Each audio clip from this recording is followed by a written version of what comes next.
એક હતો ઉઘડશંકર. ઉઘડશંકર એકવાર ફરવા માટે ઘરની બહાર નીકળ્યો. ઘરથી બહાર નીકળતા પહેલા કેટલીક સૂચનાઓ એને મળી હતી, પણ ઉઘડશંકરે એ સૂચનાઓ સાંભળી ન સાંભળી કરી અને એ તો નીકળી પડ્યો. ઉઘડશંકરની એક સવાર એક રણમાં વેરાનમાં પડી. રણની રેતીથી ઉઘડશંકર દાઝ્યો. રણની રેતી આંખોમાં ગઈ અને આંખો આંધળા જેવી થઈ ગઈ. ઉઘડશંકર રૂગ્ણ થયો. એકવાર ઉઘડશંકરની એક સવાર જંગલમાં પડી. જંગલમાં ઉઘડશંકર ઝઝૂમ્યો. જંગલી પ્રાણીઓનો સામનો કરવો પડ્યો. પ્રાણીઓના નખ, નહોર અને દાંત અને પંજાથી ઉઘડશંકર જખમી થયો.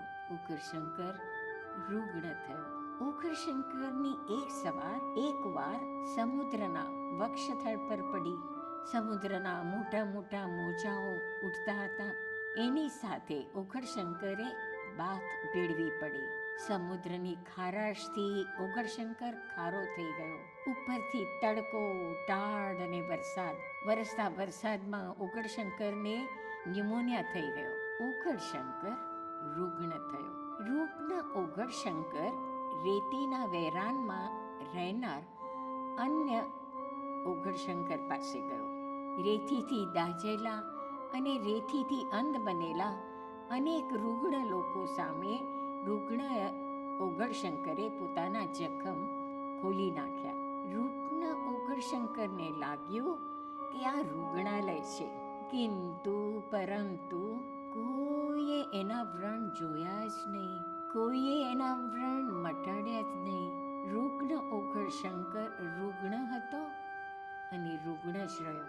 રૂગ્ણ ઉઘડશંકરને લાગ્યું કે જંગલમાં રૂગ્ણાલય છે, એટલે રૂગ્ણ ઉઘડશંકર જંગલમાં અન્ય લોકો પાસે પોતાના જખમ ખોલીને બેઠો. કોઈએ એના વ્રણ જોયા જ નહીં. કોઈએ એના વ્રણ મટાડ્યા નહીં. રૂગ્ણ ઉઘડશંકર રૂગ્ણ જ હતો અને રૂગ્ણ જ રહ્યો. રૂગ્ણ ઉઘડશંકરને લાગ્યું કે સમુદ્રના વક્ષસ્થળ પર રૂગ્ણાલય છે, એટલે રૂગ્ણ ઉઘડશંકર સમુદ્રના તટ ઉપર અને એના અક્ષસ્થળ પર પોતાના જખમ ખોલીને બેઠો અને પોતાની દાઝ કાઢવા લાગ્યો. અને પોતાની દાઝ બતાવી અન્યની પાસે હૂંફ માંગી અને પોતાના ન્યુમોનિયાને મટાડવા કહ્યું.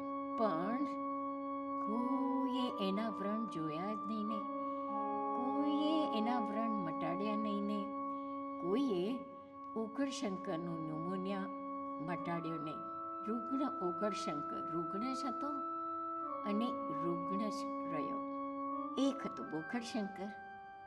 કોઈ એકવાર બોઘડશંકર ફરવા માટે ઘરની બહાર નીકળ્યો.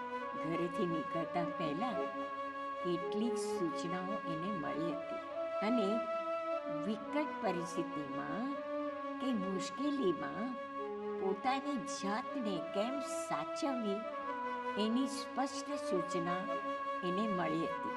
બોઘડશંકરે એ સૂચનાઓ ધ્યાનથી સાંભળી અને યાદ રાખી લીધી. એકવાર બોઘડશંકરની એક સવાર રણમાં વેરાનમાં પડી. બોઘડશંકરની એક સવાર એકવાર જંગલમાં પડી. બોઘડશંકરની એક સવાર એકવાર સમુદ્રના વક્ષસ્થળ પર પડી. ઘરેથી નીકળતા પહેલા એને અપાયેલી સૂચનાનો બોઘડશંકરને બરાબર ખ્યાલ હતો. એણે એ સૂચનાઓનો અમલ તો કર્યો અને પોતાની જાતને સાચવીને રહ્યો. પણ એ સૂચનાઓના અમલ કરવામાં થોડી શરત ચૂકને કારણે બોઘડશંકર થોડો ઘણો દાઝ્યો. બોઘડશંકર થોડો ઘણો જખમી બી થયો. બોઘડશંકર થોડો ઘણો રૂગ્ણ થયો. પણ રૂગ્ણ બોઘડશંકર તરત જ સંત અને ધર્મશાસ્ત્ર નામના રૂગ્ણાલયમાં ગયો. રૂગ્ણ બોઘડશંકરનો ઈલાજ એમની પાસે હતો. એમણે બોઘડ શંકરના વ્રણ ધ્યાનથી જોયા. તેમણે રૂગ્ણ બોગડશંકરના જખમ પર સારો એવો ઈલાજ સૂચવ્યો.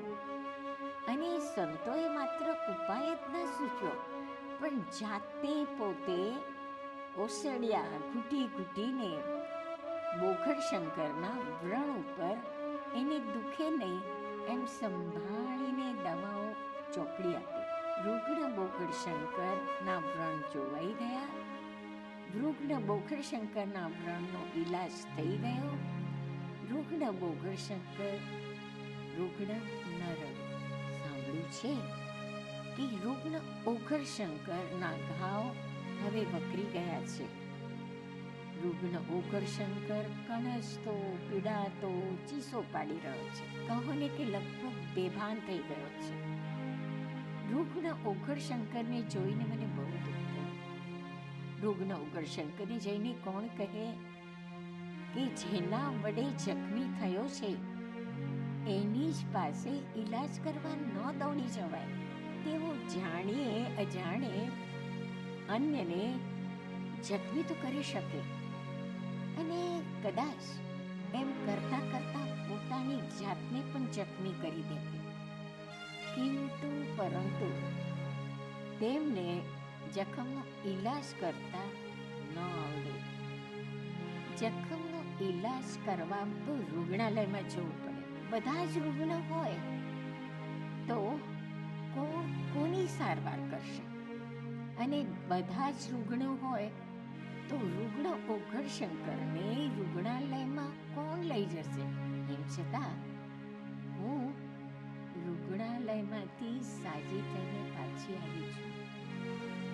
માટે જ લાવને હું રૂગ્ણ ઓગરશંકરને સંભાળીને રૂગ્ણાલયમાં લઈ જાઉં. શું રૂગ્ણ ઓગરશંકર સાંભળશે? ઓગરશંકરને રૂગ્ણાલયમાં લઈ જવા તમે મારી સાથે આવશો કે?